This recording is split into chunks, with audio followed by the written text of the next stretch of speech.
محمد علی جناح نے 1937 سے لے کر 1947 تک، ایک لفظ میں استعمال کر رہا ہوں، آپ گھبرا نہ جائیں، 1937 سے 1947 تک اسلام کی قوالی گائی، پورے 10 برس اسلام اسلام اسلام اسلام، ہمیں اسلام چاہیے، اسلامی تہذیب ہم چاہتے ہیں، اسلامی قانون ہم چاہتے ہیں، ہمارے قوانین اور ہیں، ہمارا مذہب نہیں ہے، وہ دین ہے، وہ زندگی کے تمام معاملات پر۔ یہ جو ہے، میں قوالی اس لیے کہہ رہا ہوں کہ قوالی میں تکرار ہوتی ہے، جس تکرار کے ساتھ یہ اب اس موقع پر آ کر محمد علی جناح قائد اعظم بن گئے۔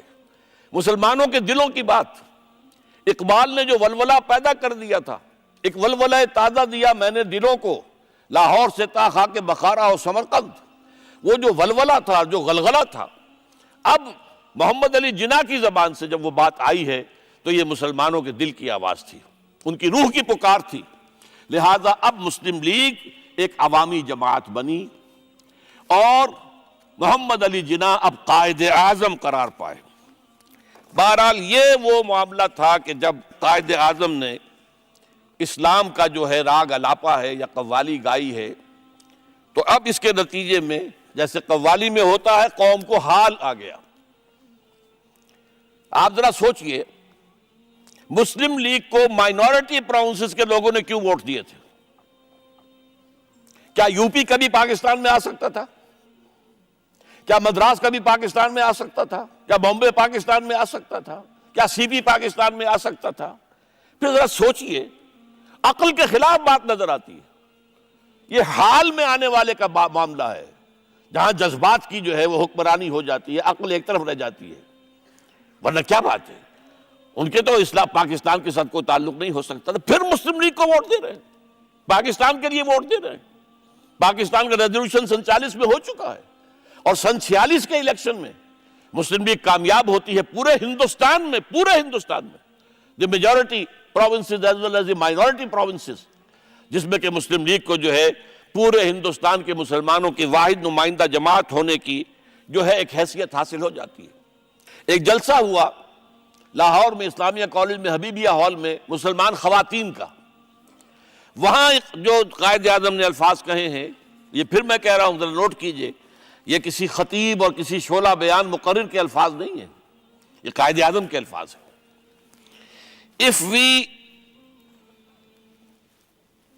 If we do not succeed in our struggle for Pakistan، 46 کی بات ہو رہی ہے، 50 سال پہلے کی، ذرا نوٹ کر دیجئے۔ If we do not succeed in our struggle for Pakistan، the very trace of Muslims and Islam will be obliterated from the face of India۔ اگر پاکستان قائم نہ ہوا تو اسلام کا اور مسلمانوں کا نام و نشان ہندوستان سے ختم ہو جائے گا۔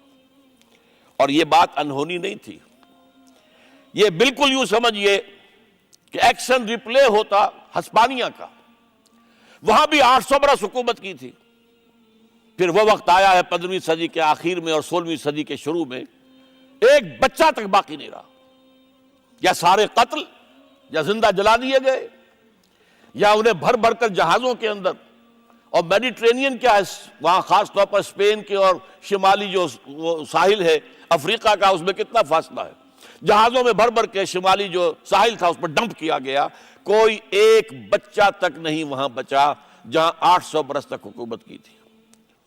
تم جانتے ہو، جب مجھے یہ احساس ہوتا ہے کہ پاکستان بن چکا ہے تو میری روح کو کس قدر اطمینان ہوتا ہے۔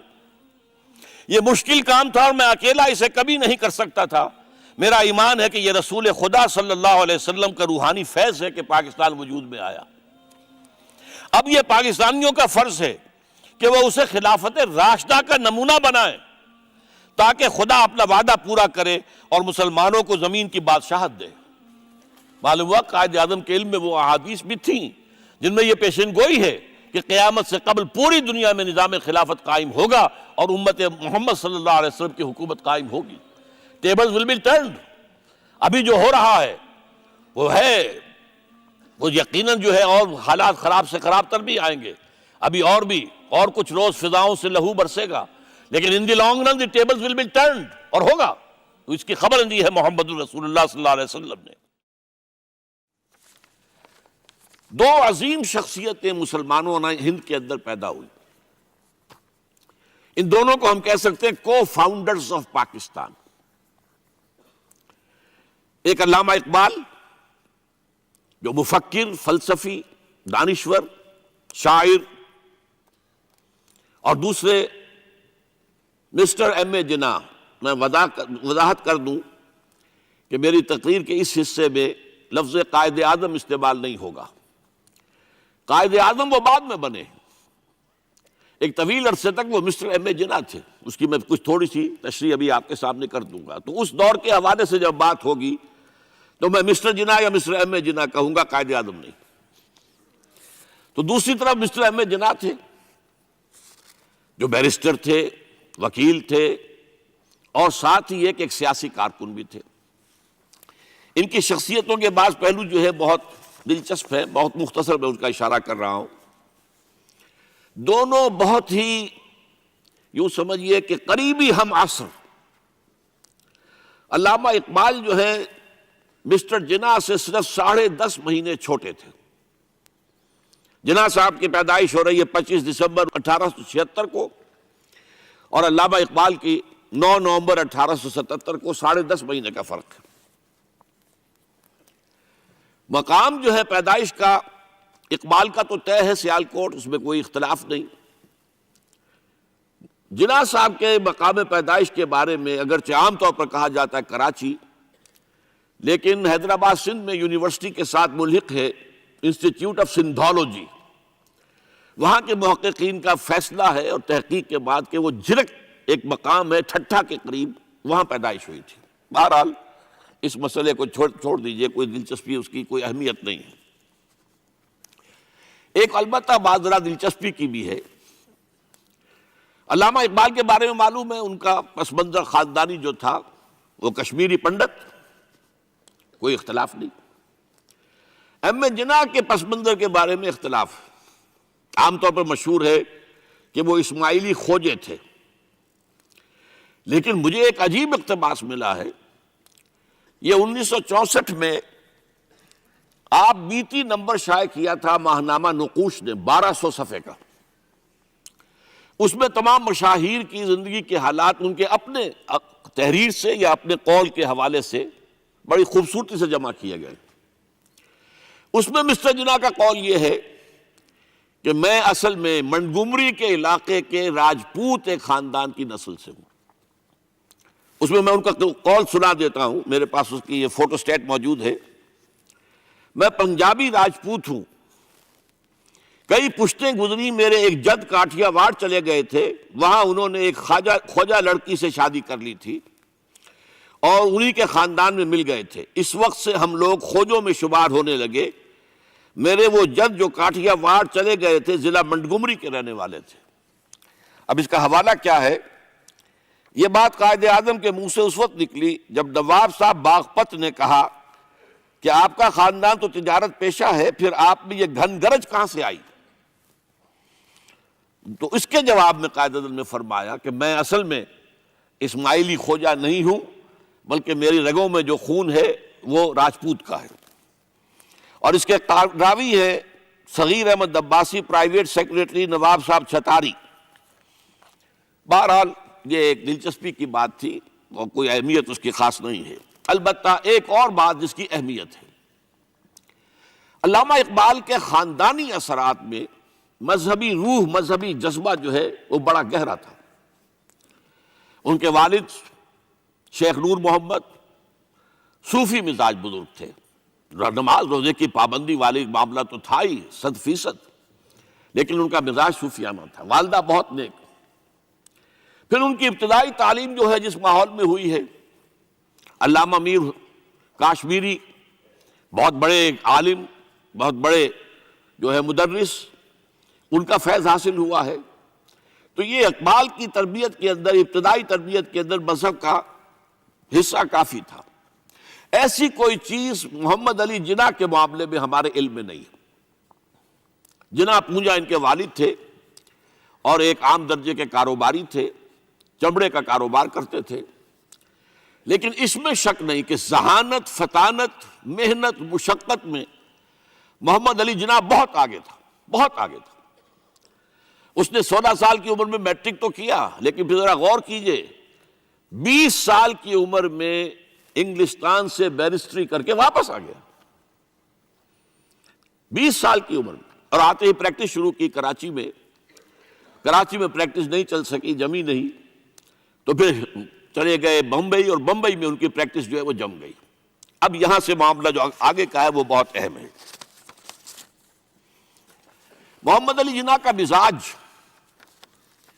بنیادی طور پر سیکولر اور نیشنلسٹ تھا۔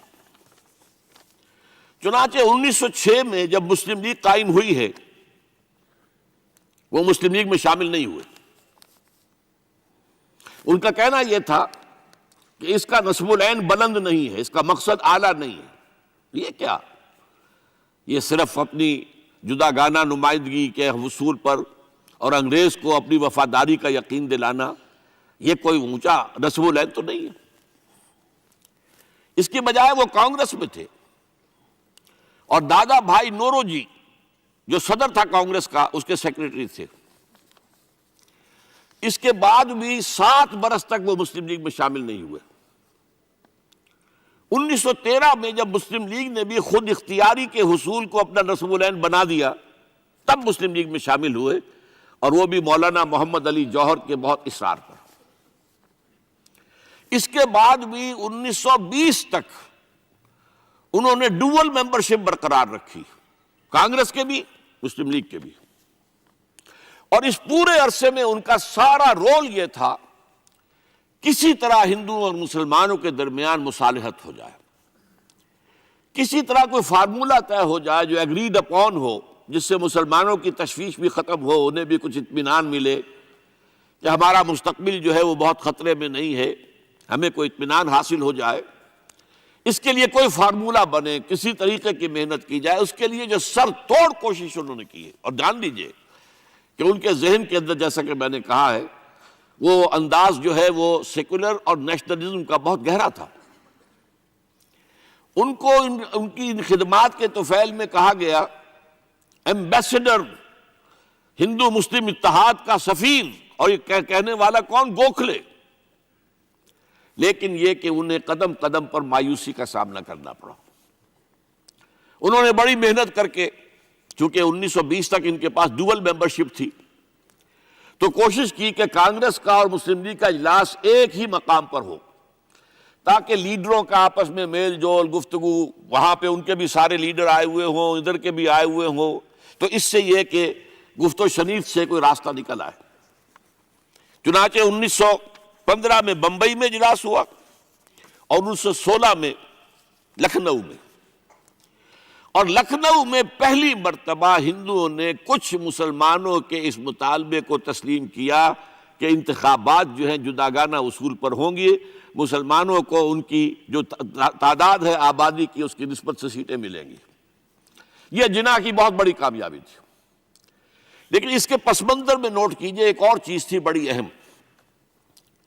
سن 1918-19 سے ایک عظیم تحریک ہندوستان میں شروع ہو چکی تھی، تحریک خلافت۔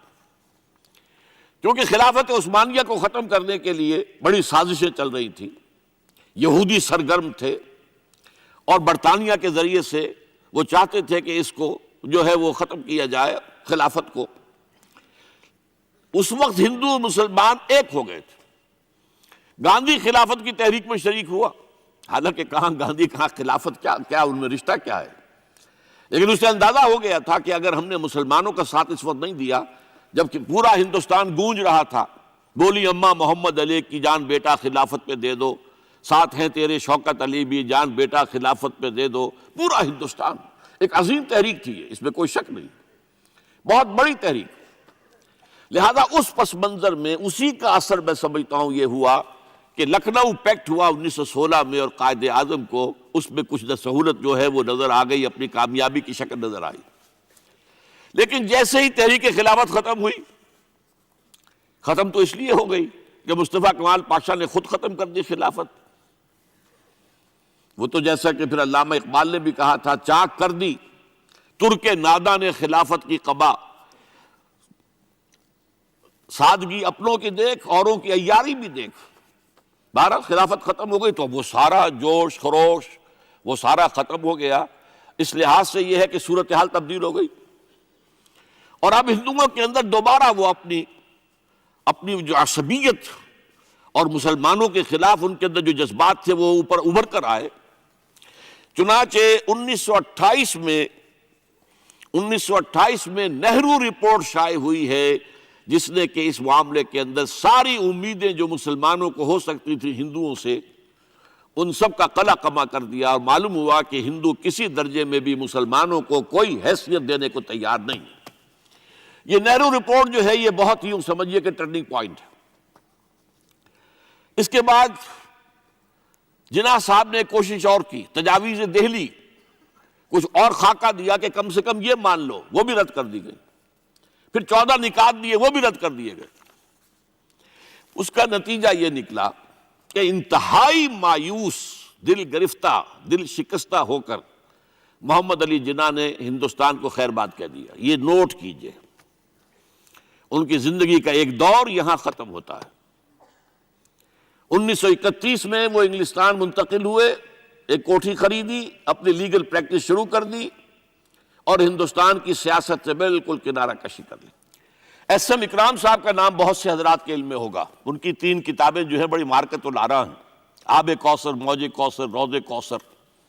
ادارہ ثقافت اسلامیہ کے ڈائریکٹر رہے بہت عرصے تک، بہت پڑھے لکھے آدمی تھے۔ وہ آکسفورڈ میں پڑھتے تھے اس زمانے میں۔ وہ لندن گئے، انہوں نے محمد علی جناح صاحب سے ملاقات کی اور کہا کہ آپ کیوں چھوڑ کر آ گئے ہندوستان کے مسلمانوں کو آپ کی رہنمائی کی ضرورت ہے۔ تو جواب جو تھا محمد علی جناح کا وہ نوٹ کرنے کے قابل ہے۔ ہندوز آر انکوریجیبل، یہ ہے جو نتیجہ نکالا تھا محمد علی جناح نے۔ یوں سمجھیے کہ 24 برس کی محنت شاقہ کہ کوئی اتحاد کا فارمولہ طے ہو جائے، کوئی بنیاد ہو جائے، کوئی ہمارے مابین متفق علیہ اسکیم بن جائے، لیکن جس درجے مایوس ہوا ہے شخص، ہندوز آر انکوریجیبل، یہ ناقابل اصلاح ہے۔ اور مسلمانوں کا حال یہ ہے کہ ان کا ایک لیڈر جو بات مجھ سے کرتا ہے صبح کو وہ شام کو ڈپٹی کمشنر کو بتا دیتا ہے۔ تو اب میں ایسی قوم کی رہنمائی کیسے کروں؟ لیکن 37 میں جو یہ انجیکشن لگا ہے یہ پازیٹیو ہے۔ اس کی مثال میں دیا کرتا ہوں کہ کوئی مریض پڑا ہوا اپنے بیڈ پر اور گلوکوز کی بوتل لگی ہوئی ہے اور ایک ٹیوب چل رہی ہے، تو اس کے اندر ہی کوئی اب انجیکشن لگانا ہے تو اس ٹیوب میں لگا دیتے ہیں، ایسا نہ ہو کہ کوئی اور پرک دینی پڑے مریض کو اور اسے تکلیف ہو۔ تو گویا کہ مسلم لیگ کا جو بھی وہ ایک نظام تھا اس میں ایک انجیکشن لگایا ہے علامہ اقبال نے 1930 کے خطبے میں۔ اگلی بات، اس کے بعد یہی انجیکشن علامہ اقبال نے لندن میں مسٹر محمد علی جناح کے ذہن و فکر میں لگایا ہے۔ اس کا واقعہ کیا ہے؟ 3 گول میز کانفرنسیں ہوئی تھی، پہلی اور دوسری میں محمد علی جناح بھی شریک تھے، تیسری 1932 میں ہوئی، اب وہ شریک نہیں ہوئے، اس لیے کہ وہ سیاست چھوڑ چکے تھے، وہ تو سیاست کو خیر بات کہہ کر اب پریکٹس کر رہے تھے۔ لیکن علامہ اقبال اس میں گئے تھے، وہاں موقع ملا، قریبی ملاقاتیں ہوئیں، گفتگویں ہوئیں، اور ان ملاقاتوں کے نتیجے میں یہی انجیکشن علامہ اقبال نے محمد علی جناح کے ذہن اور فکر کے اندر لگایا ہے کہ بات کرو اسلام کے احیاء کی، وہ چیز کہ جو مسلمانوں کے جذبات کے اندر گرمی پیدا کرے، حرارت پیدا کرے۔ اس حوالے سے یہ جو انجیکشن لگایا گیا ہے اسی سے پھر یہ کہ ان کے مزاج کے اندر ایک تبدیلی آئی۔ کچھ اور لوگوں نے بھی انہیں کہا ہوا تھا، لیکن یہ کہ خاص طور پر یہ بات اقبال کی تھی جس کی اپنی ایک حیثیت تھی۔ بہرحال 1934 میں ایم اے جناح واپس آ گئے، پھر انہیں مسلم لیگ کا تا حیات صدر بنا دیا گیا، پھر انہوں نے مسلم لیگ کو سنبھالا ذرا، لیکن 1936 کے الیکشن جو آئے یہاں پر اس میں کانگریس پوری اوور ویلمنگ میجورٹی سے جیت گئی۔ ابھی محمد علی جناح کو موقع ملا ہی نہیں تھا کہ ابھی مسلم لیگ کو سنبھال سکتے، اور ان جو وزارتیں بنی تھیں اس دور میں کانگریس کی، انہوں نے جو سلوک مسلمانوں کے ساتھ کیا، جو مظالم ڈھائے، جو انہیں دبایا اور ان کے حقوق کو پامال کیا، اس سے وہ نیگیٹو جو ایک موٹیو تھا وہ بھی اور قوی ہو گیا.